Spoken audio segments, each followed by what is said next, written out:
Hello, Detlef. Hello, Ron. You are a philosophical practitioner here in Switzerland, and you do various kinds of activities in philosophical practice. And you are the head of the local association, the Swiss Association for Philosophical Practice. I am, yeah. Yes. You said to me that for you, the process of philosophical practice, or philosophizing in general, is a process of adventure of understanding. Can you explain what this means? Yes, I will give an example. For instance, if I have a group of people which are attending a seminar of history of ideas, as I have it just in the moment. You mean in a university here? Yeah, in the Open University here. Then people will get involved. They will get involved into the same ideas. They will get involved in the way which I present it.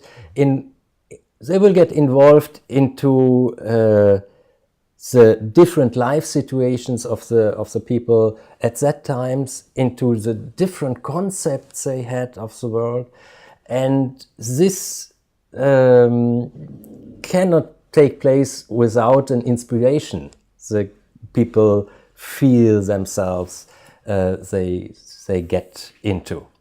And this inspiration makes the whole journey to become an adventure of spirit, an adventure of philosophizing, an adventure of our own history of thoughts. Mm-hmm. And of our own culture. So they get more deeply rooted in what they themselves are, but aren't in a conscious way. So this is like a journey, and it's an adventure in the sense it's a journey in a world of ideas that are in the background of our culture and history. Yeah. That's what I would say as well. And if you mention the word journey, I would give another example as well. I also made philosophical journeys. I went with the people abroad, also in other countries, and made with them similar things. But I also had the format that I invited them for 1 week, for 5 days at least, and together with other philosophers. So we were 5 philosophers coming there, and what was very special for the people which they could be part of, that all these philosophers had a total different way of thinking. So let me see. So the 5 of you went away? We went somewhere in the mountains here in Switzerland. The place where also Nietzsche took his summertime in Sils Maria, and there we meet, and every one of us would present some thoughts of his own, and to a motto which was the same for all, but a certain theme. And so the people could see, which around 12 people or so, they could see how the different attitudes to thinking about this general theme would be. And what happened in this retreat? Yeah, it was a sort of retreat. Yes, you're right. And what happened? It was a very, very inspiring way of discussions. The discussions between the philosophers there, and between the people and the philosophers, and between the people who attended the whole thing themselves. The locals. Not the locals, but the people who came there. So that was a very, very inspiring adventure. Yeah. And in what way did it touch life, because philosophical practice tries to touch life, right? Yeah, that is quite difficult to say, because it doesn't touch life directly. So we are not there to solve problems. If we would be there to solve problems, it would be easy to say, yes, I told him to do this, and that was it. No, I think we are there to broaden the mind and to get people to a deeper understanding of themselves and of the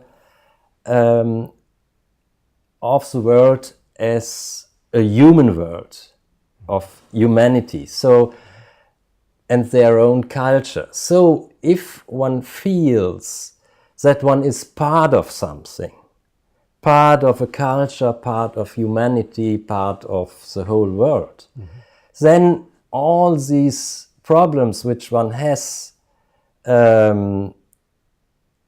become smaller, and also in some cases one sees it's not real a problem, it's just part of the life. It has been part of the life during the existence of humanity. Right. I think philosophy makes it easier for the people to change their attitude to things. Okay. And so if it broadens the mind, they see, okay, this is much more important than what I was involved in up to now. Right. There is a bigger world that opens up to me. Yeah. And that's why I call it an adventure. So very interesting. The world goes wide. What I want to emphasize there is that the sorts of dialogues become very deep sometimes with some people, not with all of them, but with some people the dialogue becomes quite deep, and one sees, okay, a connection is built up.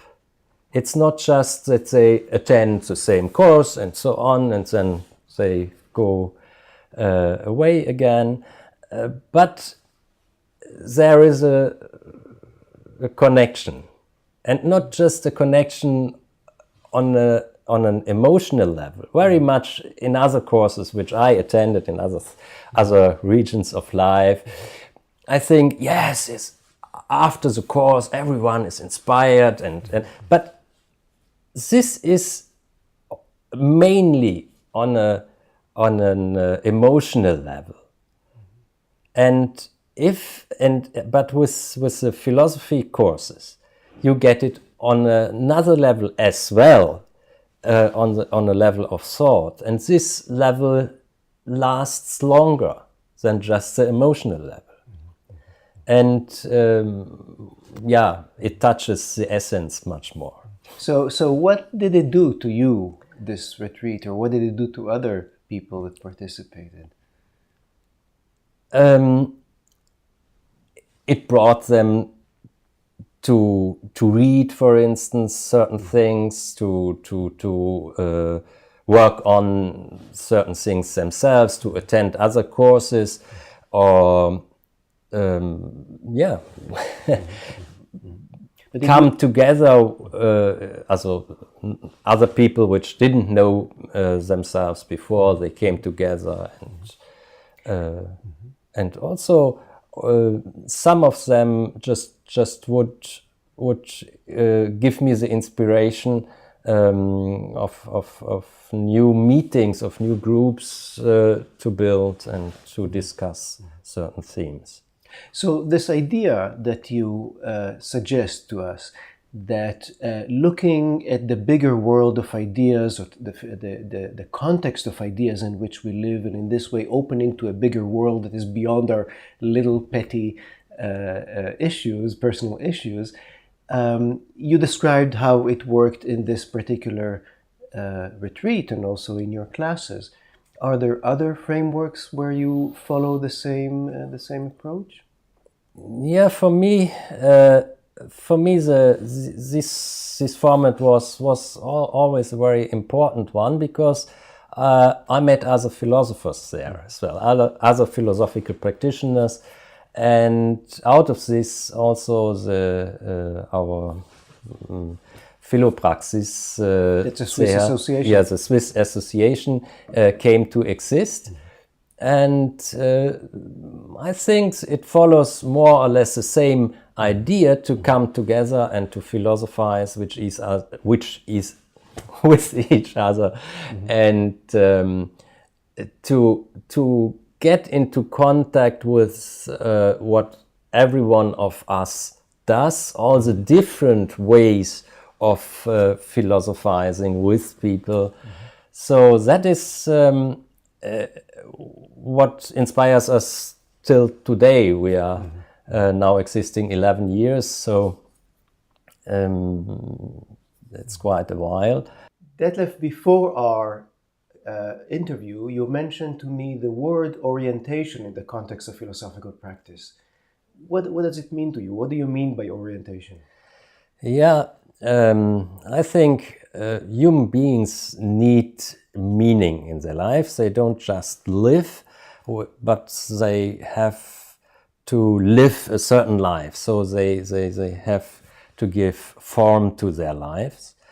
And because of this, they need orientation. Which way I want to give form in my life, and what is all this world around me.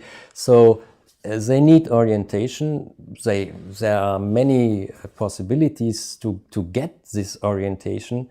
But if one wants to give a little bit more deeper orientation, more general orientation, then one very quickly comes to philosophy.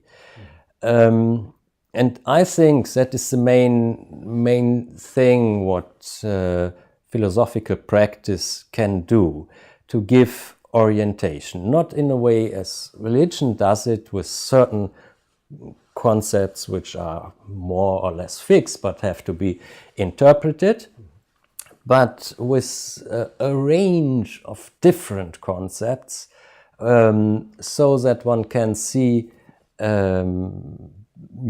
what tastes good, what not. And perhaps I do have my own concepts, my own directions in life, which I found important.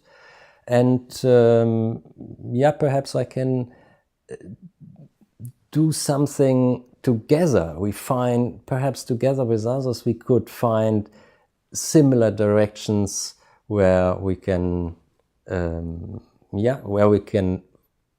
really make a move together. So I think philosophical practice has also the meaning that we should get people to help, that they make a move in a reflected direction. So connecting what you're saying now about orientation to what you said before about adventure, would it be possible to say that philosophical practice is an adventure, a search, exciting search in the world of ideas, in search of orientation? Yeah, that is a fine putting it together. Yeah, putting it together. Yeah, very interesting. Well, that's a challenge for all of us to launch our search for orientation. Thank you very much. Thank you.